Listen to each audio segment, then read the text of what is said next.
diferenciales lineales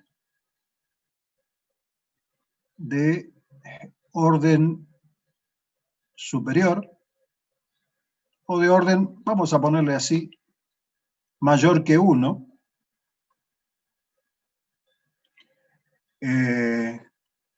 con coeficientes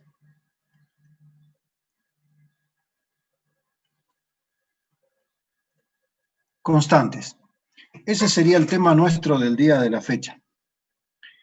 Para introducir este tema, les voy a mostrar un problema mecánico a modo de introducción. O sea, un ejemplo mecánico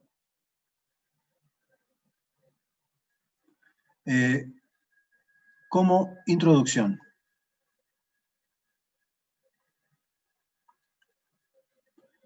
Supongamos que tenemos un techo muy firme y colgado de ese techo hay un resorte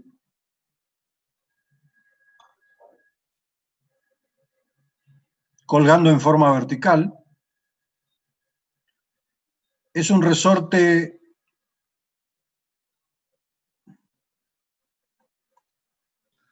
de masa pequeña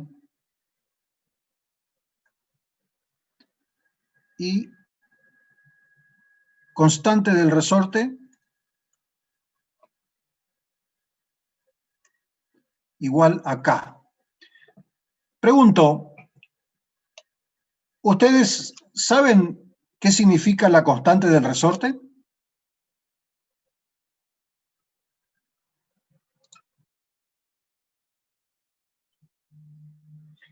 Bueno, sí, pero en principio diríamos las cosas de esta manera. Esta constante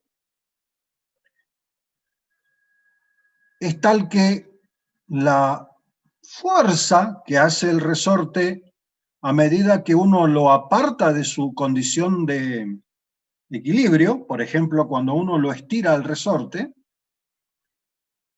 mientras más lo estira, la fuerza que hace el resorte tratando de volver a su estado de equilibrio es proporcional al estiramiento. O sea que esta constante K involucra que la fuerza es K veces la elongación X o compresión X que uno haga sobre un resorte. ¿Se entiende esto o no? Mientras más comprimo el resorte, acortándolo cada vez más fuerza es la que tengo que hacer porque mientras mayor sea X, siendo K una constante, más grande va a ser la fuerza y de la misma manera, mientras más lo estiro, mayor es la elongación y por lo tanto mayor es la fuerza que trata de hacer, que hace el resorte para restituir a su estado original. ¿Se entendió eso?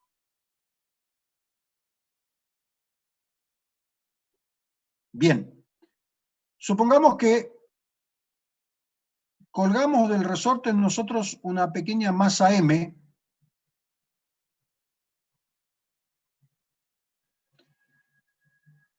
constante K del resorte, una pequeña masa M, donde M es, en términos simplificativos, bastante mayor que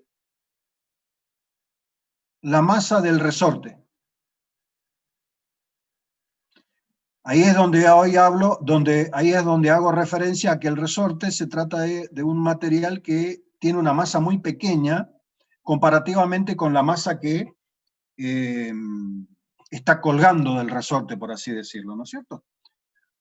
Cuando la masa es colgada, el resorte se aparta de su condición original de equilibrio y quedó en una situación estática, por decirlo de alguna manera, soportando el peso de la masa.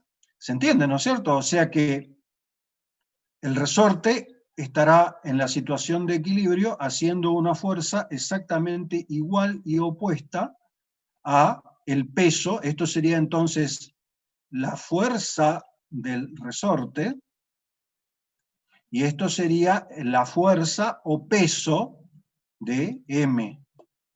Entonces, el resorte se encuentra en equilibrio en todo momento.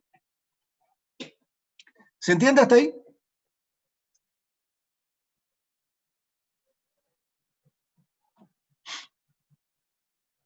¿Alguna consulta?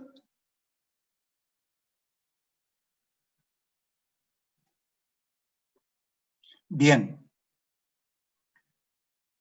Supongamos que tomamos a esta masa con la mano, por decirlo de esa manera, y la llevamos hacia abajo, sobre la vertical.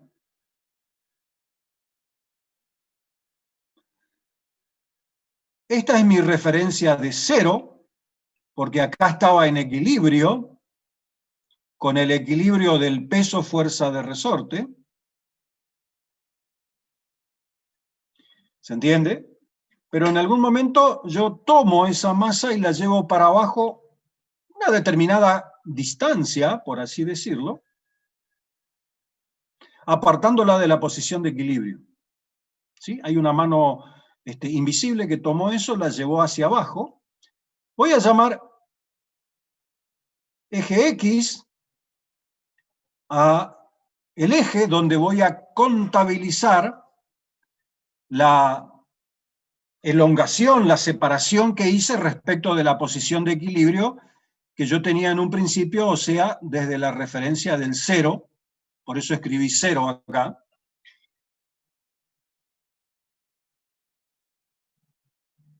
Y fíjense que bajo esta condición, suponiendo que la mano sujeta al conjunto, fíjense que en ese momento, con la mano llevando, o sea, con la mano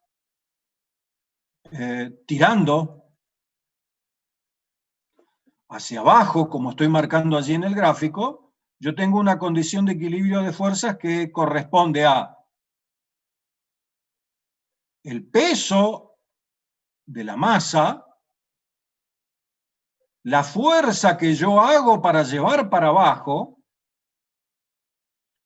lo que el resorte se opone al propio peso de la masa, más lo que el resorte se opone a mi tirón. Por lo tanto, tengo esta fuerza más esta fuerza, igual a esta fuerza y a esta fuerza, y dado que mi mano está sujetando el conjunto acá, esto es un sistema que está en equilibrio. ¿Se entendió? Pero si yo en algún momento suelto esto, la fuerza que hacía yo para sujetar a la pelota hacia abajo desaparece. O sea, al soltar, desaparece esta fuerza, que era la que yo estaba haciendo como adicional al peso de la pelota para desplazar todo el conjunto una determinada cantidad o distancia en un determinado instante. Por lo tanto, se genera un desequilibrio de fuerzas,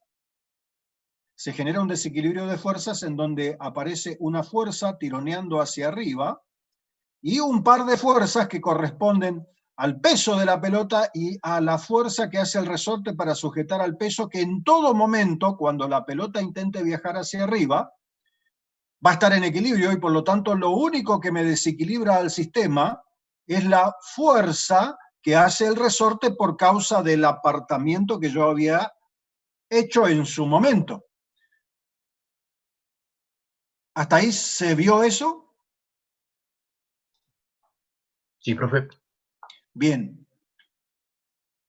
Bajo estas condiciones hipotéticas, o sea, bajo las condiciones de este experimento,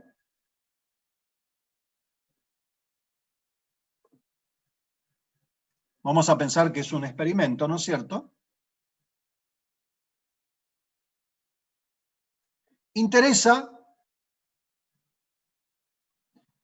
saber la posición de la masa en todo momento.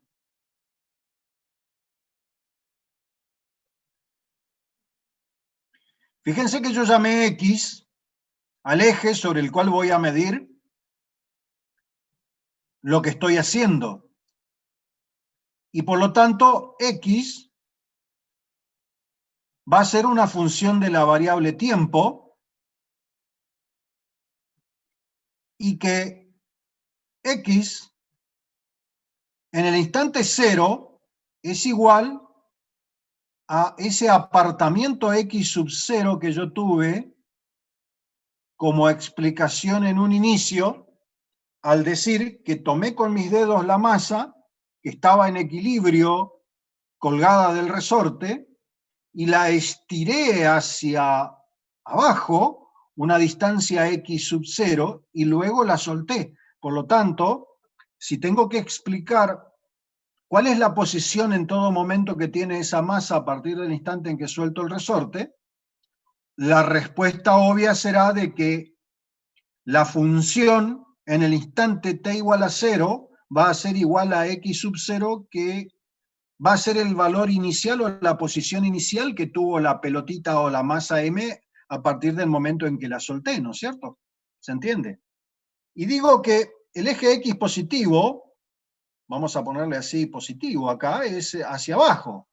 Entonces, fíjense que de la posición de arranque, que estoy a x sub 0 metros, centímetros, milímetros de la posición de referencia, va a comenzar a disminuir X viajando la pelota hacia arriba. ¿Se entendió eso?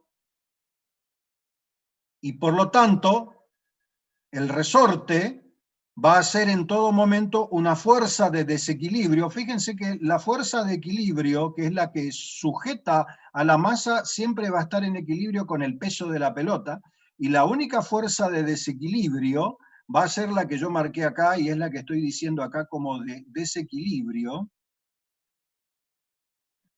a partir del instante en que la suelto. Y fíjense que esa fuerza de desequilibrio es una fuerza que va a estar, si esta es la masa M, va a estar orientada hacia arriba.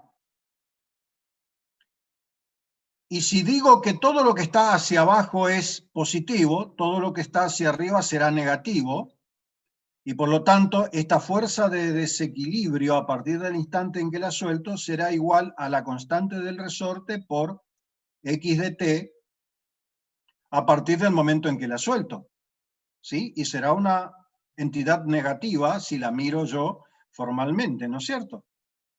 Ahora bien, supongamos que todo este conjunto está sumergido en un ambiente relativamente denso, y por lo tanto cuando lo suelto, la pelota frota contra ese elemento denso, me lo puedo imaginar como un gas muy denso, o me puedo imaginar como si fuese agua, y la pelota viaja hacia arriba frotando contra el agua. Entonces aparece una fricción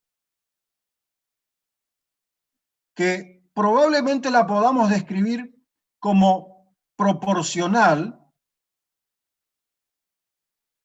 a la velocidad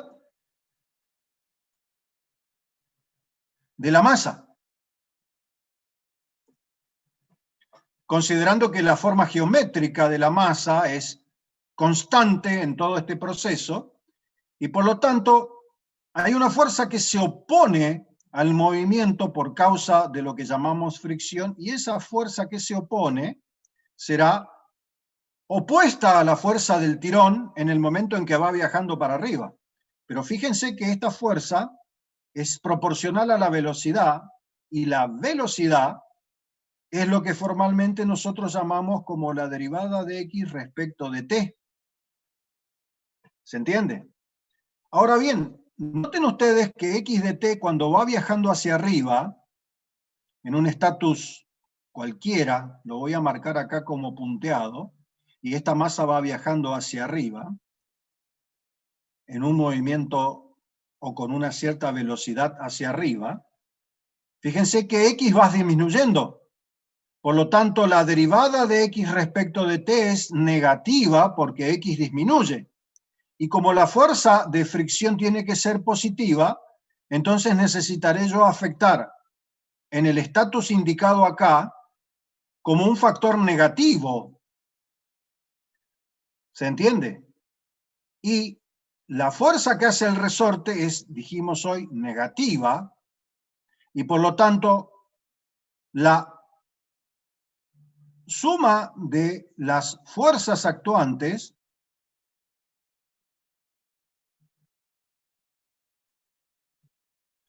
será igual a menos alfa por la derivada de x respecto de t menos k por x de t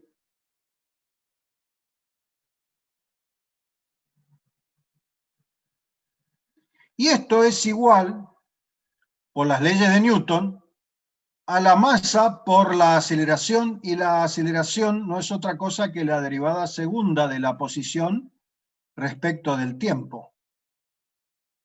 Por lo que si intentamos explicar nosotros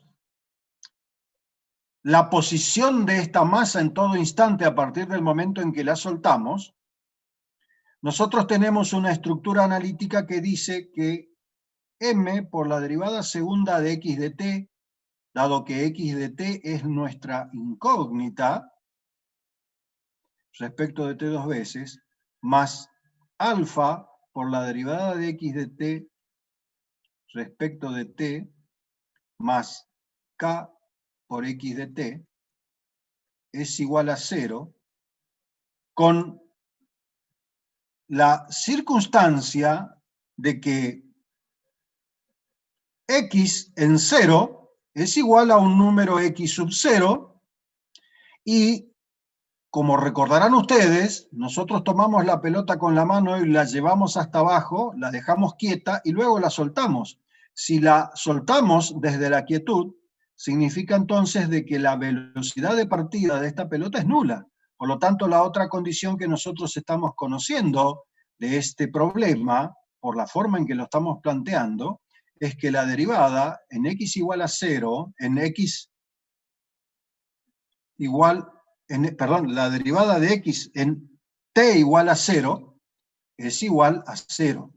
Y por lo tanto, esto que está acá se constituye en una ecuación diferencial de segundo orden con coeficientes constantes,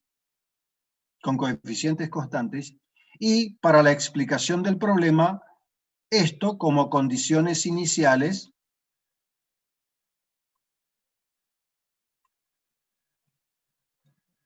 que cumple el experimento, por así decirlo, ¿no es cierto?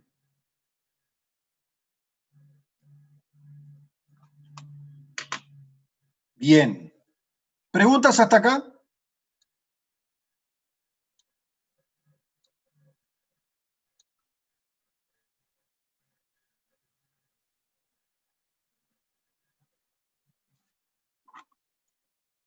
¿Alguna consideración?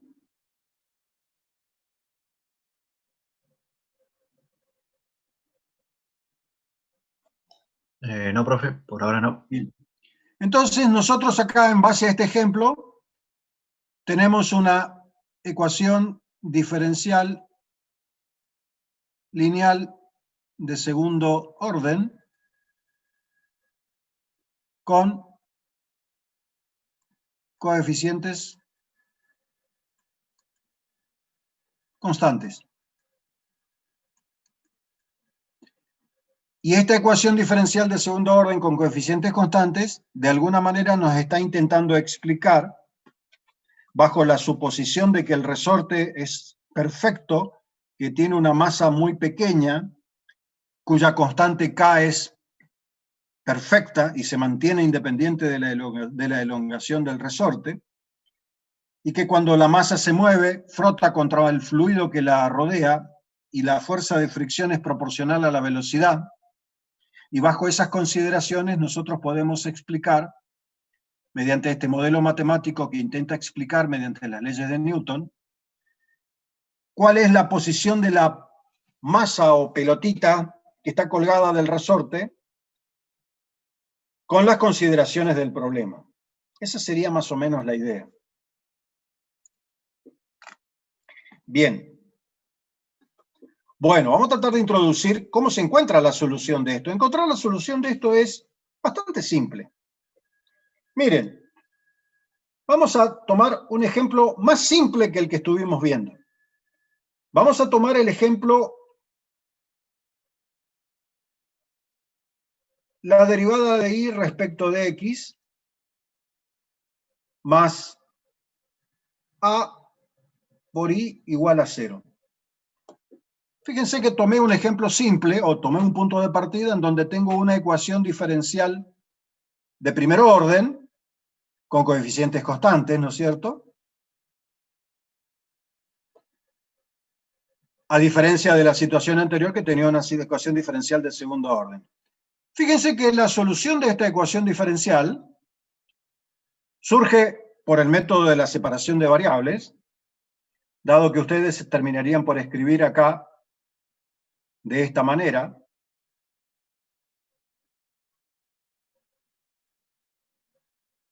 Estoy utilizando la letra X para describir a la variable independiente y a la letra Y para describir a la variable dependiente. En el ejemplo utilicé la letra X para describir a la variable dependiente y a la letra T para describir a la variable independiente, pero bueno, ese es un problema de nomenclatura que no viene al caso. Y acá nosotros tenemos esto,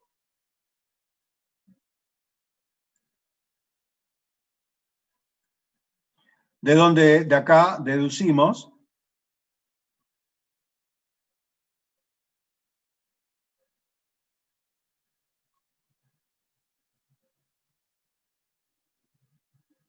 esto por integración de ambos miembros, y acá deducimos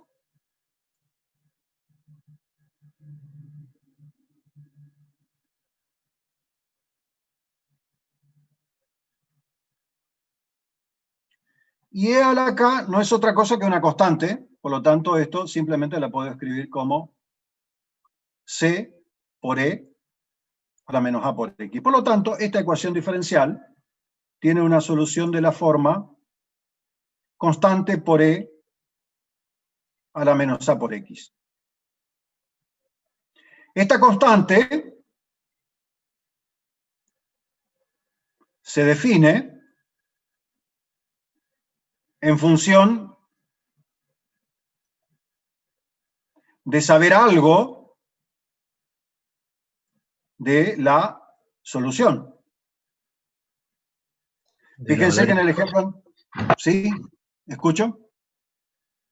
¿Sería de los valores iniciales? Claro.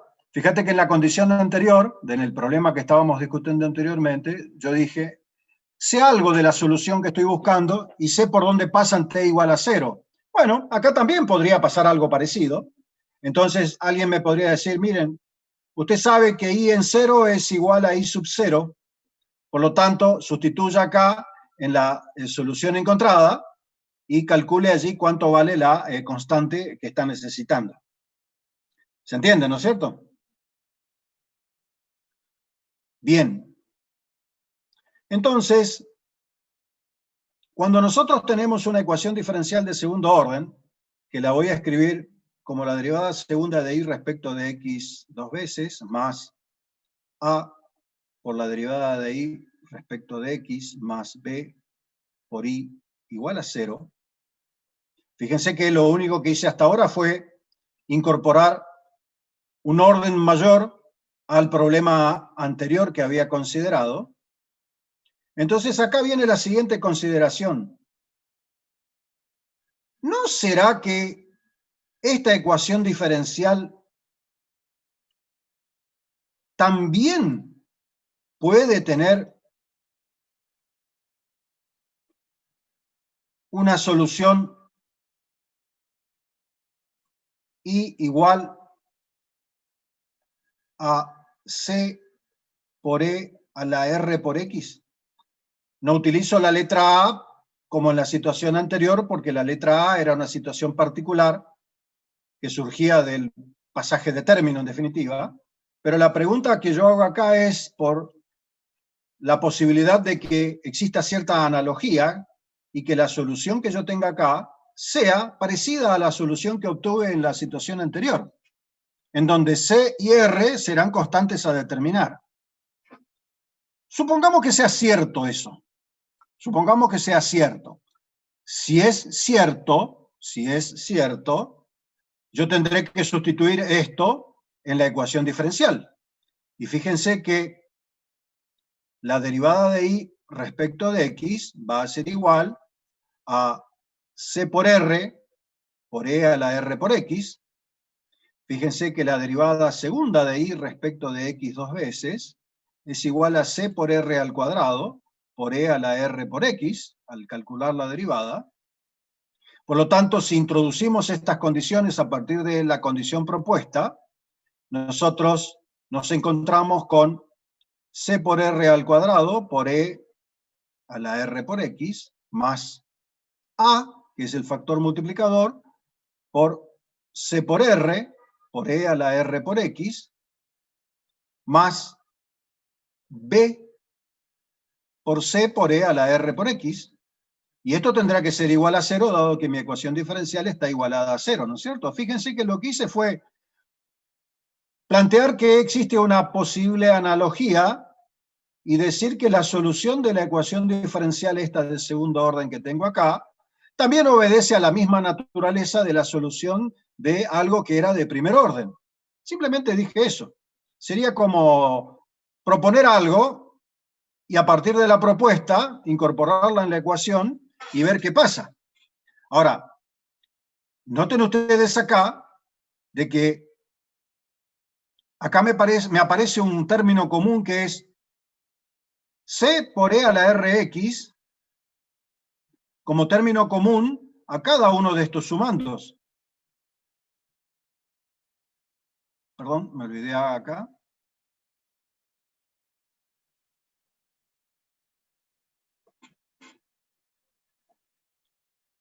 Pero bien, noten ustedes, para que esto sea 0, y puede ocurrir que C sea igual a 0. Pero si C es igual a 0, la solución es I igual a 0. Y si la solución es I igual a 0, noten ustedes que es la solución trivial de esta ecuación, porque si I es una constante igual a 0, su derivada segunda es nula, su derivada primera es nula, I es igual a 0 y obviamente es 0. Y por lo tanto, esta es una solución trivial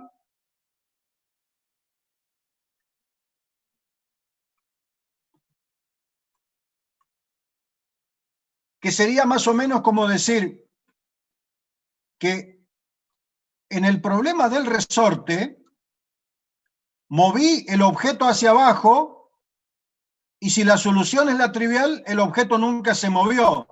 Y por lo tanto acá estoy diciendo, ¿estoy loco o qué? Si yo dije que lo moví. Por lo tanto, no puede ser que lo que yo necesito sea la solución trivial. Deberá ser una solución en donde C sea distinto de 0, ¿no es cierto? Ahora bien, E a la R por X, independiente de lo que valga R, es siempre distinto de 0. Por lo tanto, lo único que me queda acá para no tener la solución trivial es R al cuadrado más A por R más B igual a 0. Y acá ustedes sabrán de que para que esto sea 0, siendo A una constante inamovible que forma parte de la ecuación y B otra constante que es inamovible que forma parte de nuestra ecuación, entonces acá tengo distintas posibilidades de R y no de A y B. Y ustedes recuerdan de que las posibilidades para que R me produzca un 0 acá están en que R sea igual a, vamos a llamarlo así, R1 igual a A dividido 2 más A al cuadrado menos 4 veces B raíz cuadrada sobre 2. Y la otra posibilidad es tener R2 igual a A sobre 2 menos A al cuadrado menos 4 veces B raíz cuadrada sobre 2. Pero yo dije que mi solución era una solita y que tenía una sola R, pero yo descubro acá que tengo dos R's. Entonces, ¿cuál de las dos elijo? Si elijo las dos y digo ahora, che, si elijo las dos, yo podría plantear que I es igual a C por E a la R1 por X más, pero pará, ocupo la misma letra C, no, pará, voy a tomar una letra C1 y una letra C2, constante 2, por E a la R2 por X. Fíjense que si yo elijo esto y la sustituyo en la ecuación diferencial, me voy a encontrar con que I' es igual a C1 por E, vamos a escribir R1 antes que me olvide, C1 por R1 por E a la R1 por X más C2 por R2 por E a la R2 por X. Fíjense que I segunda, o la derivada segunda, como lo quieran escribir, es igual a C1 por R1 al cuadrado por E a la R1 por X más C2 por R2 al cuadrado por E a la R2 por X. Y meto esto dentro de la ecuación diferencial. Y fíjense que me va a quedar acá. C1 por R1 al cuadrado por E a la R1 por X más C2 por R2 elevado al cuadrado por E a la R2 por X, como primer sumando que corresponde a la derivada segunda, más A por I', o sea que nos queda A por C1 por R1 por E a la R1 por X, más A por C2 por R2 por E a la R2 por X. Este sería el factor correspondiente a la derivada primera. Y nos queda, obviamente, el factor B por I. Y el factor B por I no es otra cosa que B por C1 por E a la R1 por X más B por C2 por E a la R2 por X. Y esto tiene que ser igual a 0. Ahora, la pregunta es, si lo que tengo escrito en el primer término de la ecuación se corresponde con algún 0. Vamos a suponer que sí, veremos qué pasa. Fíjense que acá aparece E a la R1, E a la R1, E a la R1 por C1, por C1, por C1 como término común. Entonces voy a escribir acá C1 por E a la R1 por X, que suma, que multiplica, perdón, a R1 al cuadrado más, fíjense que acá aparece A por R1 más B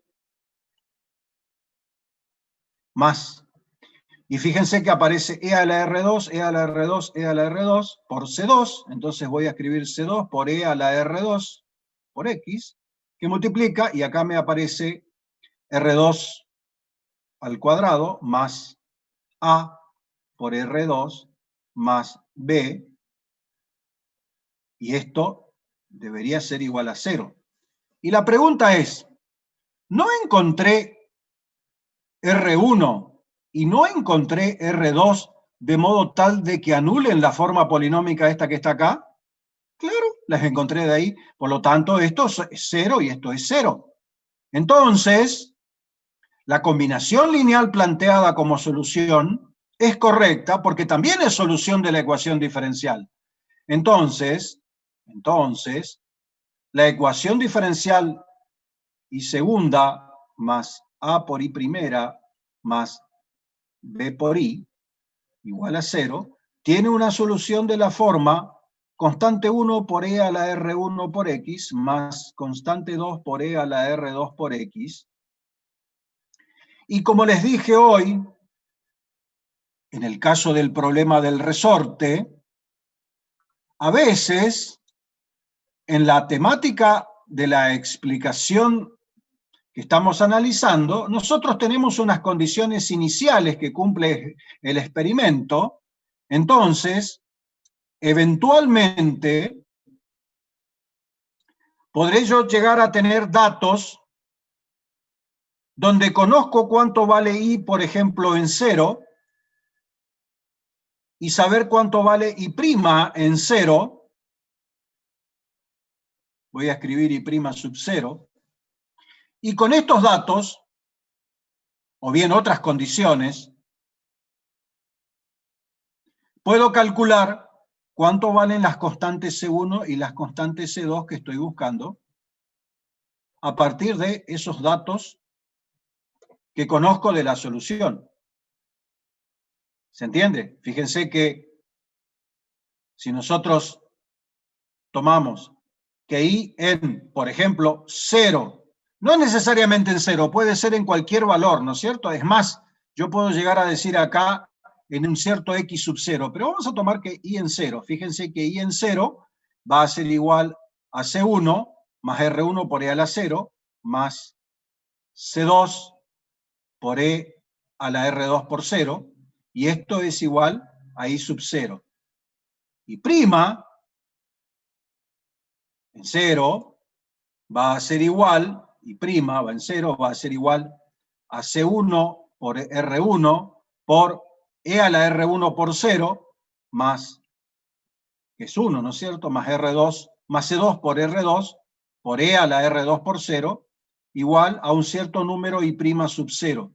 Y fíjense que acá yo tengo un sistema de dos ecuaciones con dos incógnitas donde puedo obtener los valores C1 y C2 como solución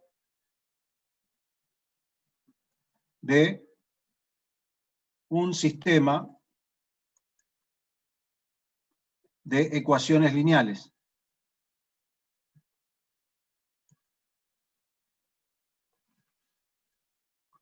¿Se entendió hasta ahí?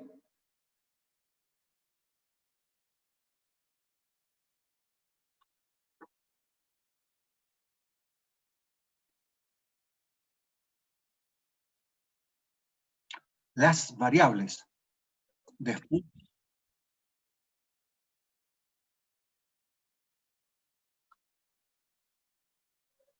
Bueno, a ver. Yo había hecho la propuesta de decir que la solución de la ecuación diferencial de segundo orden,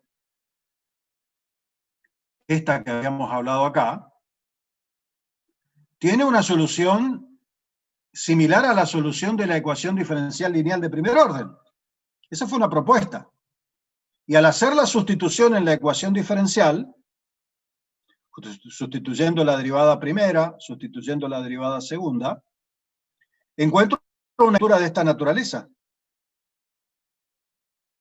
que debe ser cierta si es que esto es cierto. Y acá llego a la conclusión de que, siendo esto no nulo, por las razones que expliqué, la única situación que me queda es que esto sea 0. O sea, r cuadrado más a por r más b sea igual a 0. Y para que esto sea 0, dado que a y b son conocidos y forman parte de los coeficientes de la ecuación diferencial, me encuentro con que tengo dos raíces o dos números R1 y R2 que anulan esta forma cuadrática. Y la pregunta que yo me hice es, ¿cuál de los dos números tomo? Entonces yo dije, en vez de tomar uno solo, ¿y si tomo los dos números y constituyo en una suma mi problema? Y acá coloco R1 y acá coloco R2, y considero yo que mi solución ahora es la combinación lineal que involucra a ambas R1 y R2. Entonces te mostré de que si considero con ambas, y la sustituyo en la ecuación diferencial, descubro que esto también es 0. Esto. Y esto. Porque R1 y R2 salieron de calcular ese 0, ese polinomio cuadrático igual a 0. Por lo tanto, digo, una ecuación diferencial de segundo orden tendrá una solución que va a ser igual a C1 por E a la R1X más C2 por E a la R2 por X, donde C1 y C2 serán las constantes que se podrán determinar bajo ciertas consideraciones de conocer algo de la solución de la ecuación diferencial. ¿Puede ser?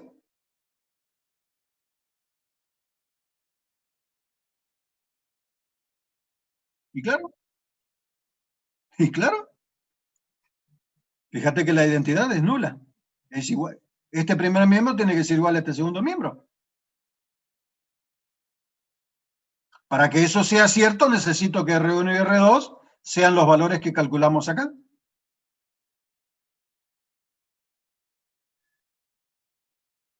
¿Se entiende? Entonces, la ecuación diferencial, ¿qué solución tiene? Y tiene esta. Porque esa combinación lineal satisface la ecuación diferencial que se demuestra acá.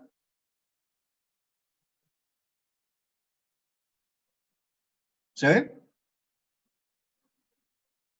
Perfecto. Bien. Obviamente que acá viene una serie de consideraciones que yo no las planteé hasta este momento y que son las siguientes. Y reitero, tengo una ecuación diferencial de la forma y segunda más a por i primera más b por i igual a 0. Y digo que de considerar el polinomio r cuadrado más a por r más b igual a 0, encuentro valores R1 y R2 que me dan la solución de la ecuación diferencial y igual a C1 por E a la R1 por X más C2 por E a la R2 por X. ¿Está bien?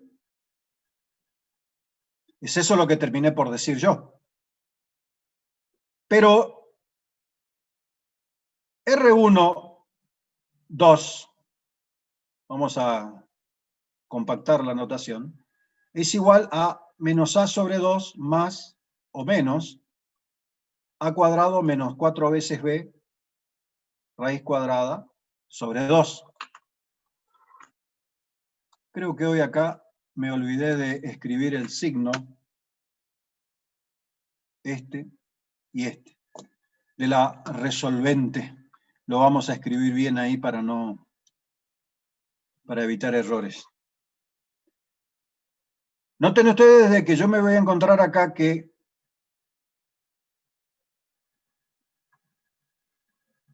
siempre que a al cuadrado menos 4 veces b sea mayor que 0, entonces R1 es distinto de R2.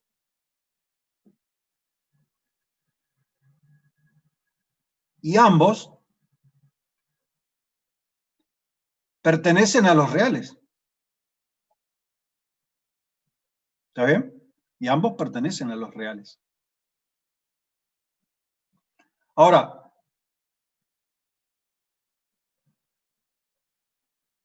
presten atención a lo siguiente.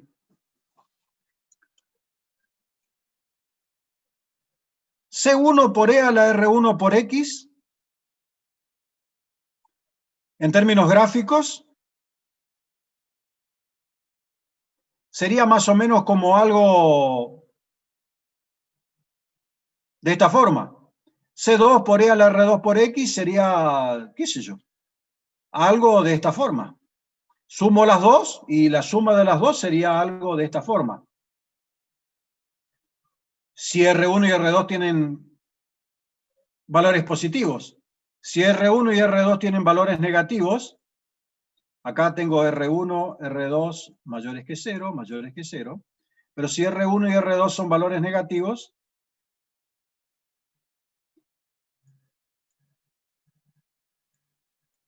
la representación gráfica de esto, de cada uno de los sumandos, es una cosa de esta naturaleza. Y cuando nosotros habíamos hablado de este problema pensando en el resorte,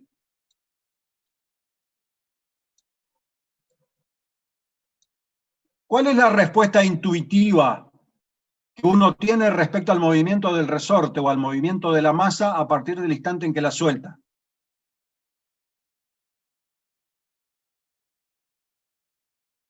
¿Cuál es la idea intuitiva que aparece allí?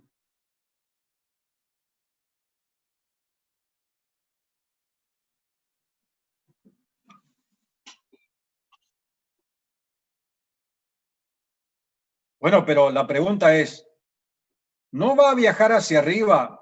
¿Va a llegar a su punto de equilibrio y seguirá viajando un poco más hacia arriba hasta que se detenga y luego bajará nuevamente y luego subirá y luego bajará, generando un movimiento de oscilación sobre el eje X hasta que se extinga el movimiento?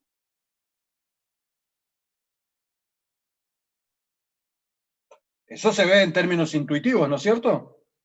Ahora, fíjate que lo que yo descubrí acá, suponiendo que los coeficientes C1 y C2 los conozcamos y R1 y R2 sean negativos, yo esto lo estoy soltando y se detiene y jamás pasa para el otro lado, o sea, jamás X se hace negativo. Se extingue el movimiento en algún momento y nunca tengo un movimiento oscilatorio. ¿Te diste cuenta de ese detalle? Que lo encontrado acá no se condice con la idea intuitiva que nosotros tenemos.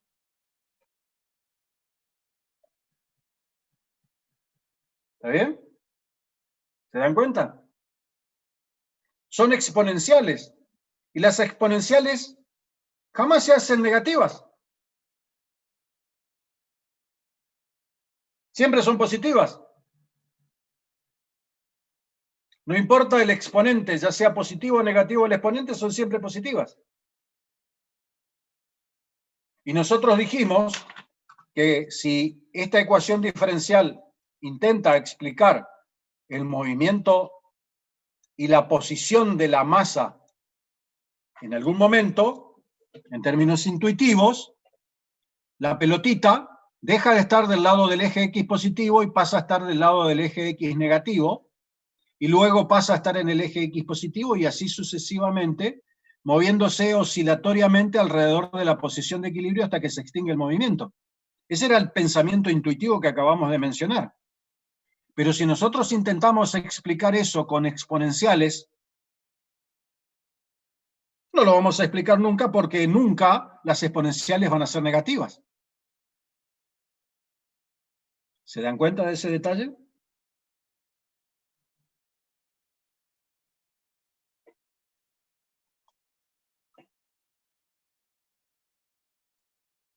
¿Me entendieron lo que dije? Sí, profe. Correcto. Entonces, ¿dónde estará la trampa? Y la trampa... ¿No tendrá que ver con la fricción esa, profe? ¿Con la qué? ¿Con la fuerza de fricción esa por el ambiente en el que estaba el resorte? Te digo, sí y no. Si la fuerza de fricción es muy pequeñita, va a estar oscilando un rato largo entre una posición positiva y una posición negativa de los valores de X. Si la fuerza de fricción es muy grande, puede ocurrir que nunca vaya para el otro lado. ¿Se entiende? Por lo tanto, yo te digo a vos, sí, es correcto lo que vos decís, en principio pensando intuitivamente de esa manera. Pero ¿dónde se pone de manifiesto esto? Fíjense que nosotros estamos pensando en que las raíces del polinomio son reales Pero eso es siempre y cuando a cuadrado menos 4 veces b sea positivo. ¿Qué pasa si a cuadrado menos 4 veces b es negativo? La radicación ocurre sobre un número negativo. Y al ocurrir la radicación sobre un número negativo, entonces nosotros tenemos una raíz R1, que es de la forma menos a sobre 2 más i complejo, y escribo la radicación en términos positivos.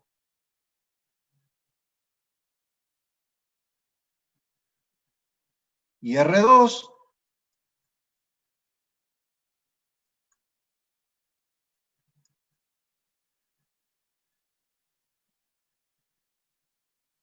de esta manera. En esencia, esto no es otra cosa que un menos alfa más i veces beta, y esto será un menos alfa menos i veces beta. Lo puedo resumir de esa manera para no tenerlo tan largo, ¿no es cierto? Entonces, la solución sigue siendo la misma. I es igual a constante 1 por e a la menos alfa más i veces beta x más C2 por e a la menos alfa menos i veces beta x. Pero acá viene algo que los va a acongojar, que se llama, y que no la han visto por desgracia hasta ahora, identidad de Euler.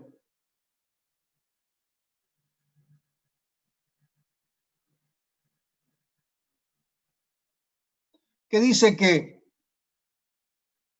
e a la i veces beta es igual al coseno de beta más i seno de beta.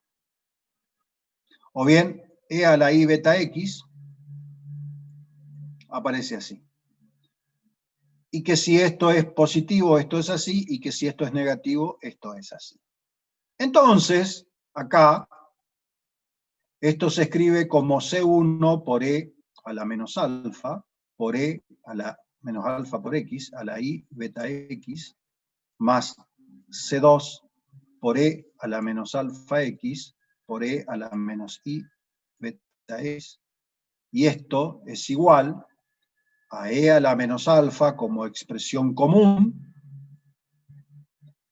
C1 por, y acá ocupo esta identidad, coseno de beta x más C1 por i seno de beta x más C2 por el coseno de beta x menos i C2 por el seno de beta x. Y esto es igual a e a la menos alfa, que multiplica a C1 más C2 por el coseno de beta x más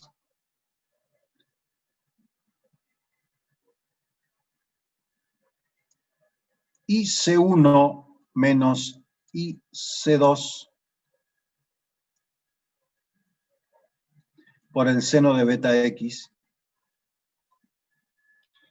Y esto será igual a e a la menos alfa. Perdón, hoy me olvidé de escribir x acá. Voy a escribirlo antes que me siga olvidando. Que multiplica a una constante K1 por el coseno de beta x más una constante K2 por el seno de beta x. Donde, si las cosas están bien planteadas, milagrosamente esta identidad compleja que está acá va a desaparecer. El número complejo puro i va a desaparecer. Y por lo tanto, cuando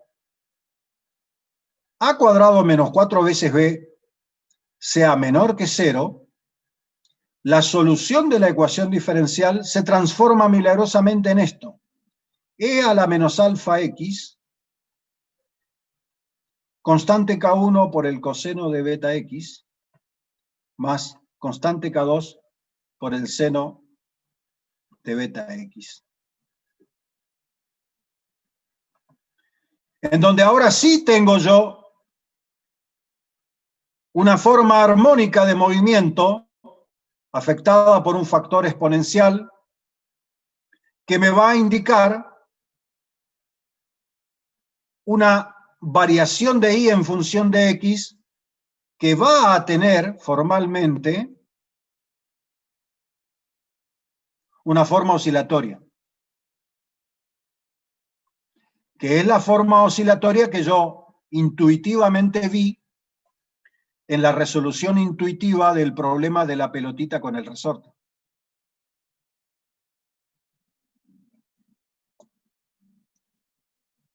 Ahora bien,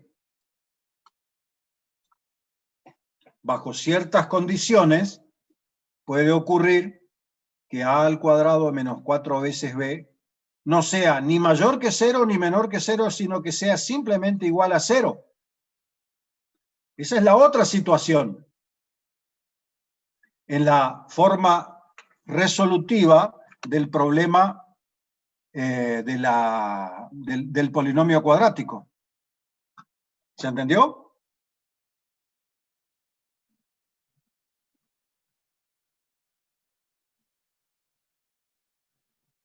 ¿Y ahí se ¿Quedó llega hasta a ahí? otra expresión o no? ¿Cómo? ¿Se llega a otra expresión ahí o no? Efectivamente, efectivamente. Cuando es Entonces, igual a cero. ¿cómo? Cuando es igual a cero.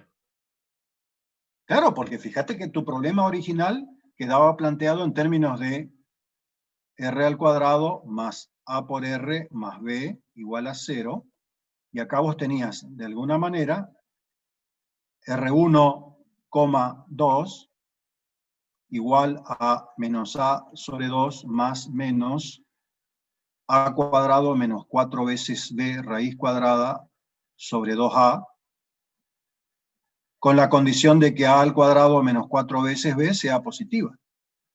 Acá tenías 2 R1,2 igual, y yo lo había sustituido por la forma menos alfa más i veces beta, y la otra, menos alfa menos i veces beta, o bien, como lo habíamos escrito hoy, menos a sobre 2 más menos i, 4 veces b menos a cuadrado, raíz cuadrada, sobre 2, escribiendo la radicación positiva, ¿no es cierto? Estas eran las dos posibilidades. Y después me queda la otra factibilidad de que a cuadrado menos 4 veces b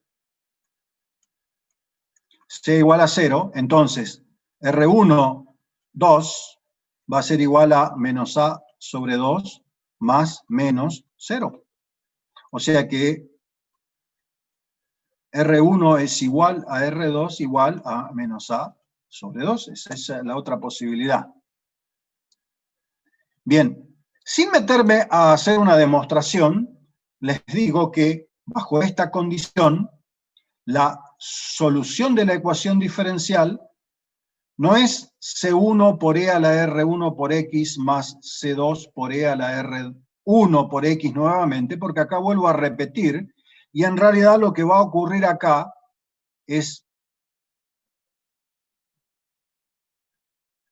de que esto va a adquirir esta forma.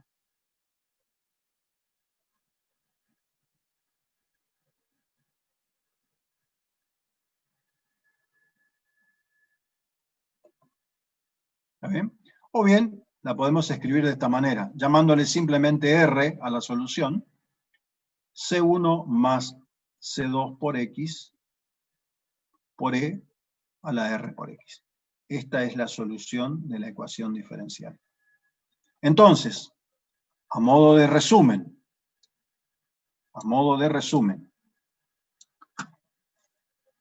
si tengo una ecuación diferencial de la forma I segunda más A por I primera más B por I igual a 0, con ciertas condiciones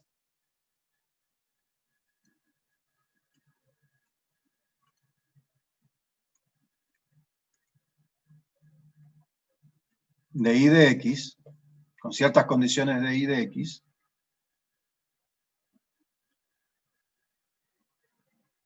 para encontrar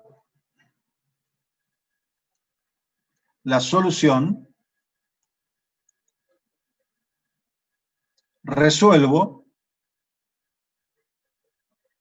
R cuadrado más A por R más B igual a 0, y si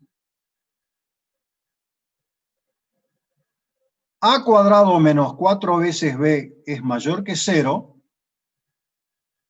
tengo que R1, 2 es igual a menos A sobre 2 más menos A cuadrado menos 4 veces B raíz sobre 2. Y la solución de la ecuación diferencial será, o sea, la solución de la ecuación diferencial será I igual a constante 1 por E a la R1 por X más constante 2 por E a la R2 por X, donde las condiciones de I conocidas me permiten a mí evaluar cuánto valen ambas constantes. Si por alguna razón A cuadrado menos 4 veces B es menor que 0, entonces R1, 2 es igual a menos A sobre 2 más menos I 4 veces B menos A cuadrado raíz cuadrada sobre 2, a lo cual yo llamo a esto menos alfa más menos I beta, lo llamo de esta manera. Entonces la solución de la ecuación diferencial será de la forma E a la menos alfa por X, que multiplica a K1 por el coseno de beta X más K2 por el seno de beta X. Y si ocurre que A cuadrado menos 4 veces B es igual a 0, entonces R1 es igual a R2 y es igual a menos A sobre 2, en definitiva. Entonces la solución de la ecuación diferencial será igual a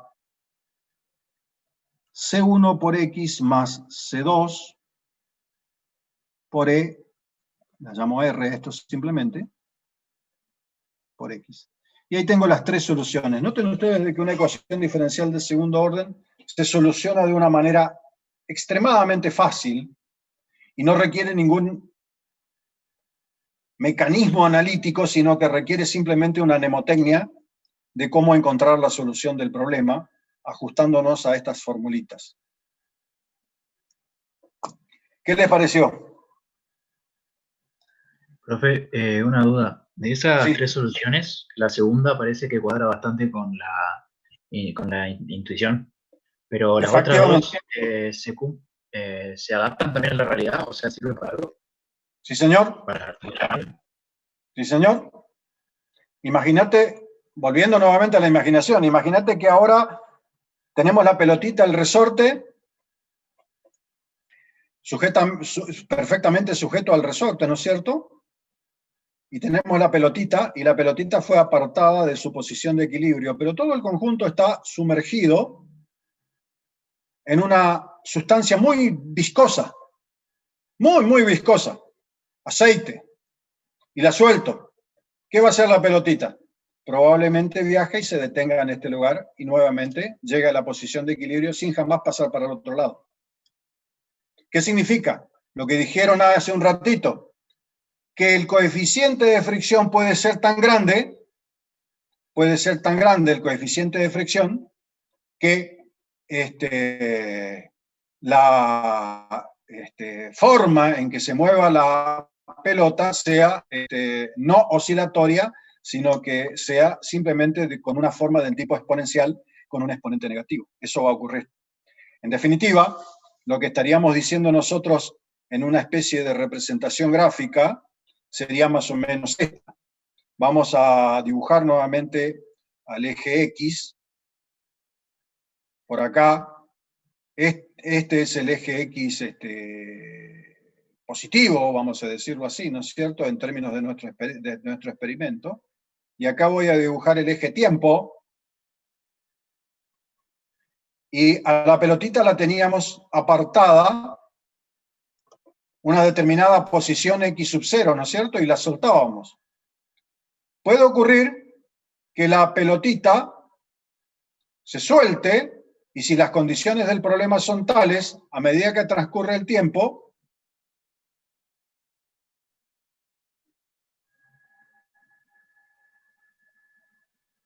se mueva de esta manera,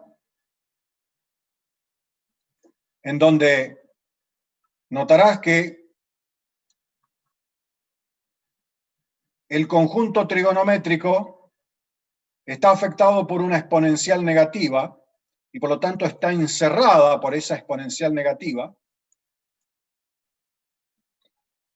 que es de la forma e a la menos alfa por t. Cambio el nombre de mi variable para asimilarla al problema, ¿no es cierto? Y esta es una de las formas posibles que yo tengo para describir el movimiento de mi pelotita.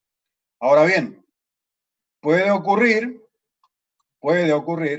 que mi amortiguación sea tan grande, o sea, mi fricción sea tan grande, de que, o sea, esto sería para la condición de que a al cuadrado menos 4 veces b sería menor que 0. Si nos vamos al problema, a nuestro problema original, lo voy a escribir por acá, el problema original nuevamente.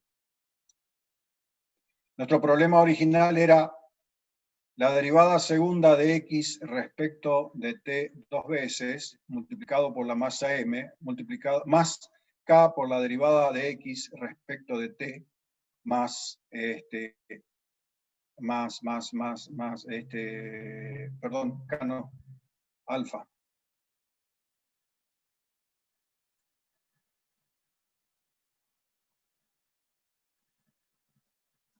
Más k, que era la constante del resorte, multiplicada por x igual a 0, ¿no es cierto? Fíjate que esta ecuación la puedo reescribir yo como la derivada segunda de x respecto de t dos veces, más alfa sobre m, por la derivada de x respecto de t, más k sobre m por x igual a 0. Y si la asimilo a mi situación anterior, esto es lo que yo estoy llamando a, y esto es lo que estoy llamando b. Entonces acá estoy diciendo yo que si a cuadrado menos 4 veces b es menor que 0, es porque alfa sobre m elevado al cuadrado menos 4 veces k sobre m tiene que ser menor que 0, o sea que el coeficiente de fricción alfa, la masa m y la constante k del resorte deberán ser datos numéricos reales que hacen de que esto sea así para tener un movimiento de esta naturaleza. Ahora bien, si ocurre que a alfa al cuadrado sobre m menos 4 veces k sobre m es, vamos a decir así, mayor que 0, entonces significa que la constante del resorte, la masa, son de valores tales que hace que se cumpla esto, y la solución de la ecuación diferencial será igual a x, vamos a utilizar la letra correspondiente. Fíjense que acá, en este caso primero, voy a escribir acá x de t es igual a e a la menos alfa por t, que multiplica a constante K1 por el coseno de beta por t más constante K2 por el seno de beta por t. Y estoy diciendo acá de que acá hay un pequeño error mío. No error mío. Yo utilicé esta letra alfa y la estoy utilizando nuevamente acá, y esta letra alfa en realidad no es la misma letra alfa. Acá lo que correspondería es escribir alfa sobre m, porque fíjense que las raíces acá son menos alfa sobre m más menos i, 4 veces k sobre m menos alfa sobre m elevado al cuadrado, raíz cuadrada, sobre 2. Y acá va un 2 también, que me lo olvidé. Entonces, acá sería, en concreto, para esta situación, voy a borrar acá a propósito esto.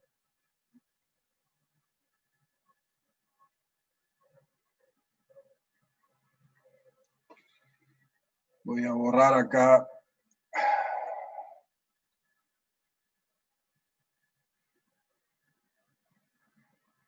esto para terminar de acomodar las ideas. Entonces acá la solución sería x de t igual a e a la menos alfa sobre 2m por t, que multiplica. Fíjense que esto que está acá es la parte real y esto que está acá es la parte imaginaria. Entonces acá me va a quedar constante K1 por el coseno de, y fíjense que esto es, lo voy a escribir completamente, K sobre M menos 4 veces alfa sobre M elevado, perdón, 4 acá, perdón, y acá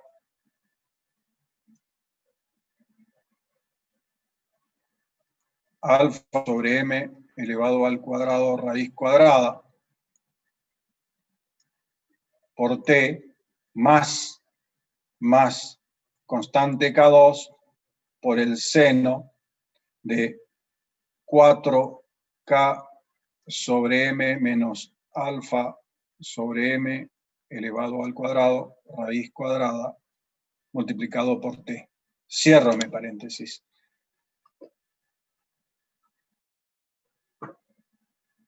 Eso sería así la interpretación formal del tema. Cuando no pasa eso, y nosotros tenemos que, en el problema del resorte, que alfa al cuadrado sobre m menos 4 veces k sobre m es mayor que 0, entonces las raíces acá están dadas de la forma menos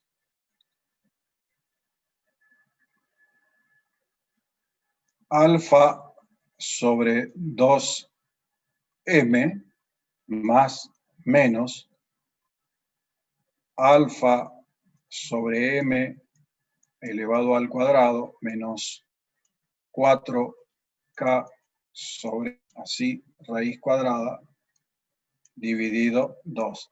Y estas serían las dos raíces, ¿no es cierto? La raíz R1 y esta sería la raíz R2.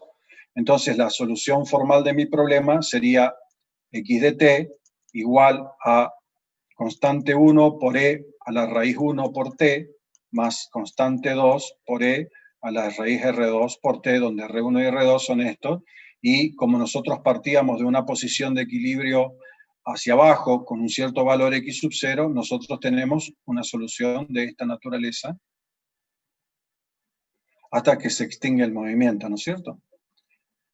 Acá tengo entonces x de t positivo, mirando como si fuese el tema del resorte. Y la última situación es la que me queda cuando ocurre que alfa sobre m al cuadrado menos 4 veces k sobre m es igual a 0. Entonces, de acá, las raíces R1 es igual a la raíz R2, como habíamos planteado, igual a menos alfa sobre 2m. Esa sería la raíz, ¿no es cierto? Y por lo tanto, la solución acá sería x de t igual a constante 1 por t más constante 2 por E a la menos alfa sobre 2m multiplicado por t. Y eso, en términos gráficos, sería una situación relativamente parecida a la anterior. Esto es t, esto es x de t, y estaríamos hablando de una solución de esta naturaleza.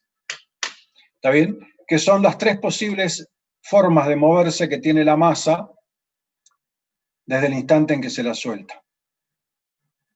Sería bueno que ustedes le peguen una leída a todo lo que acabo de escribir. De paso chequean si es que cometí o no cometí errores, pero creería que no. Así que ahora le voy a pedir a la profesora Vivi que les mande al Slack esta pizarra, así les queda a ustedes y le pegan una leída. ¿Qué les parece? Perfecto. Bueno, gente, la clase que viene, vamos a analizar las ecuaciones diferenciales, pero ya apartándonos de esta situación formal, sino que vamos a considerar las ecuaciones diferenciales de la forma y segunda más a por i primera más b por i igual a una determinada función f de x. Es como si, en vez de soltar el resorte y dejarlo a su libre movimiento, yo le imprimía al resorte, a la masa, ¿no es cierto?, montada sobre el resorte, una determinada fuerza que intentaba mover a la masa en composición con lo que intenta hacer el resorte. Esa sería más o menos la idea. ¿Se entiende? Y la clase que viene estaríamos viendo estos casos.